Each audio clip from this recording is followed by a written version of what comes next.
ಎಲ್ಲರಿಗೂ ನಮಸ್ಕಾರ. KGF king George Shri Shakti Mariyamma ದೇವಾಲಯದಲ್ಲಿ 2ನೇ ತಾರೀಕುವರೆಗೂ ದೇವಾಲಯ ಕಮಿಟಿಯವರು ಮತ್ತು ಅವರ ವೆಲ್ ವಿಷರ್ಸ್ ಎಲ್ಲರೂ ಸೇರಿ ಅಷ್ಟಬಂಧನ ಮಹಾಕುಂಭಾಭಿಷೇಕ ಮಾಡಬೇಕೆಂದು ತೀರ್ಮಾನ ಮಾಡಿ ಅದರಂತೆ ಎಲ್ಲ ದೇವರ ಕಾರ್ಯಗಳು ನಡೀತಾ ಇದೆ.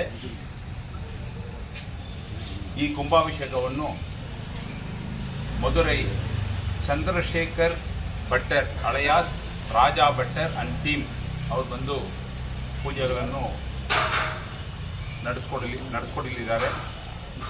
ಒಂದು ಸ್ಮಾಲ್ ಬ್ರೀಫ್ ಅಬೌಟ್ ರಾಜಾ ಭಟ್ಟರ್. ಅವರು ಇದುವರೆಗೂ 3800 கும்பாபிஷேகம் பண்ணியிருக்காங்க.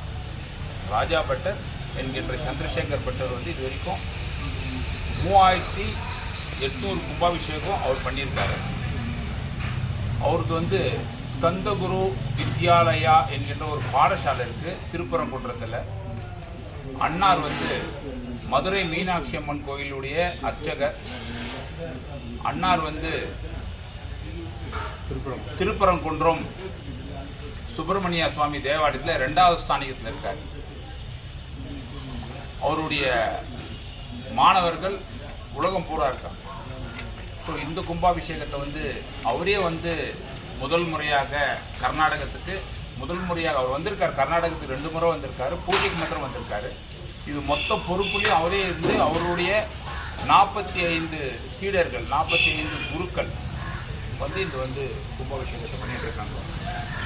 எங்களுக்கு கிடைத்த ಮಾಹಿತಿ ಪ್ರಕಾರ ನಮಗೆ ಸಿಕ್ಕಿರುವ ಮಾಹಿತಿ ಪ್ರಕಾರ we do not know how far it is true ಅಂದ್ಬಿಟ್ಟು ನಮಗೆ ಸಿಕ್ಕಿರೋ ಮಾಹಿತಿ ಪ್ರಕಾರ ಇಡೀ ಕರ್ನಾಟಕದಲ್ಲಿ ಈ ರೀತಿ ಒಂದು ಯಾಗಶಾಲೆ ನಿರ್ಮಾಣ ಮಾಡಿ ಈ ಯಾಗಶಾಲೆಯಲ್ಲಿ ಆಗಮಶಾಸ್ತ್ರ ನಮ್ಮ ಅಣ್ಣ ರಾಜಾ ಭಟ್ ಅವರು ಯಾವ ರೀತಿ ಮಾಡಬೇಕು ಅಂತ ಹೇಳಿದ್ರು ಆ ರೀತಿಯನ್ನು ನಾವು ಕಮಿಟಿಯವರೆಲ್ಲ ಸೇರಿ ಸುಮಾರು 6 ತಿಂಗಳಿಂದ ಈ ಕೆಲಸಗಳನ್ನು ಪ್ರತಿದಿನ ಮುಂದುವರ್ಸ್ಕೊಂಡು ಬಂದಿದ್ದೀವಿ. ಇವತ್ತು ನಾಳೆ ಪ್ರಾರಂಭವಾಗಿರೋದು ಇವತ್ತು ಒಂದು ಹಂತಕ್ಕೆ ಬಂದಿದೆ. 90% ಆಗಿದೆ.